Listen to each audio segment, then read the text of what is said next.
Hare Krishna. Hello friends, welcome to my channel শঙ্করের lifestyle. সকলকে জানাই গুড মর্নিং। এখন বাজে সকাল 8:30।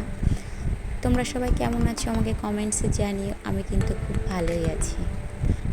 আমার সকল কাজ কমপ্লিট হয়ে গেছে, স্নান পুজো কমপ্লিট, রান্নাও প্রায় শেষের দিকে। তাই ভাবলাম ঘরটা গুছিয়ে নিই, তারপর তোমাদের সঙ্গে একটু শেয়ার করি। আমার রান্না হয়ে গেছে, সকলকে খেতে দিয়ে দিয়েছি সকালে, সবাই খাচ্ছে। এবার রান্না করে নেব। আমার রান্না হয়ে গেছে, দেখো কী রান্না করেছি টক ডাল টমেটো দিয়ে, করেছি মাছের ঝাল সর্ষে পোস্ত দিয়ে, আর করেছি সাদা কুমড়ো ঘন্ট, আর করেছি ওল কচু ভর্তা। তোমরা কে ওল কচুর ভর্তা ভালোবাসো আমাকে জানিও, আমি তো ভীষণ পছন্দ করি। আমার রান্না কমপ্লিট হয়ে গেছে, সকলকে খেতে দিয়ে দিয়েছি, হাজব্যান্ড বাবুকেও দিয়েছি। তাকে ডাকছি, সে এখনও খেতে আসছে না, সে দোকানে রয়েছে, আমি বসে রয়েছি তার খাবারটা নিয়ে। তাই ভাবলাম তোমাদের সঙ্গে একটু শেয়ার করি যে কী রান্না করেছি। দেখো ওই দিক থেকে আমার ছেলে লাইটটা অন অফ করছে, আমি বারবার বলছি লাইটটা অন অফ করো না, ও সেই লাইটটা অন অফ করছে। হাজব্যান্ড বাবুর খাবারটা নিয়ে বসেই আছি, উনি কখন আসবে খেতে, ডেকেই যাচ্ছি খাওয়ার জন্য। এটাই হয় জানো তো, রোজ আমি যখন বসে থাকবো বলবে খাবার দাও, ভাত দাও, ভাত দাও। তারপর যখন আমি ভাতটা নিয়ে চলে আসবো, ব্যাস উনি কাজে ব্যস্ত। তারপরে সেই ভাতটা নিয়ে আমি বসেই থাকবো। তারপর খাওয়া দাওয়া কমপ্লিট হয়ে গেছে, সবাই একটু ঘুমিয়ে নিয়েছে, ছেলেকেও খাইয়ে দিয়েছিলাম, ঘুম পাড়িয়ে দিয়েছিলাম। তারপর মা এসছে, মা ডাক্তার দেখাবে, সেজন্য মা এসছে, আমি আর মা যাবো।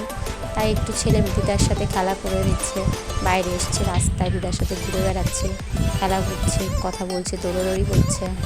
আর প্রচণ্ড গরমে তো বাইরে আনাই যায় না, একটুখানি আনলেই তো পুরো ঘেমে স্নান হয়ে যায়, সেজন্য সবসময় ঘরেই থাকা হয়। তারপরে ওই যে আমার সাথে একটু খেলা করছে।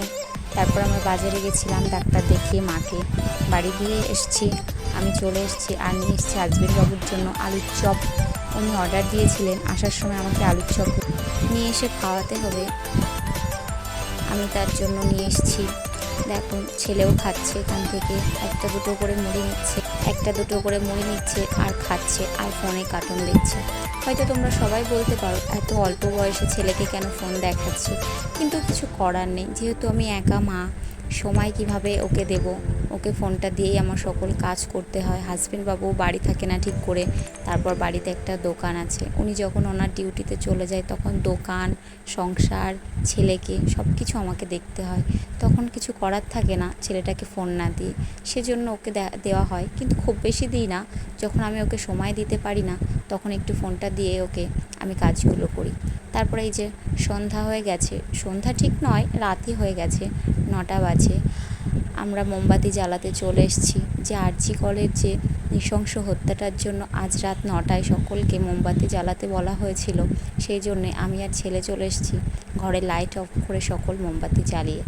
মোমবাতি জ্বালানোর পর চলে এসেছি রান্না টান্না করে হাজব্যান্ড বাবুর জন্য খাবার রেডি করেছি পরোটা, আর করেছি ঘুগনি মটরের তরকারি, আর মিষ্টি নিয়ে এসেছিলাম, তাই হাজব্যান্ড বাবুকে মিষ্টি দিয়েছি। দেখো খাবারটা নিয়ে ওনাকে দিচ্ছি, উনি ধরেই রেখেছে, খাবারটা নিচ্ছেই না। তারপর খাওয়া দাওয়া কমপ্লিট হয়ে গেছে, ছেলে আর আমি শুয়ে পড়েছি, ওর বাবা এখনও দোকানে আছে। এখন বাজে প্রায় 11:30 হবে, দুজনা মিলে গল্প করছি, আর ওই যে খুব দুষ্টুমি করছে গল্প। আমি বলছি বলো গুড নাইট, ও বলছে গুড মর্নিং, আমি বলছি গুড নাইট বলো, বলছে গুড মর্নিং, বারবার সেই একই কথা বলছে ঘুরে ঘুরে। আজকে এখানে ব্লগটা শেষ করছি। তোমাদের যদি আমার ভিডিওগুলো ভালো লাগে তাহলে প্লিজ সাপোর্ট করো আর পাশে থেকো। থ্যাংক ইউ ভিডিওটা দেখার জন্য।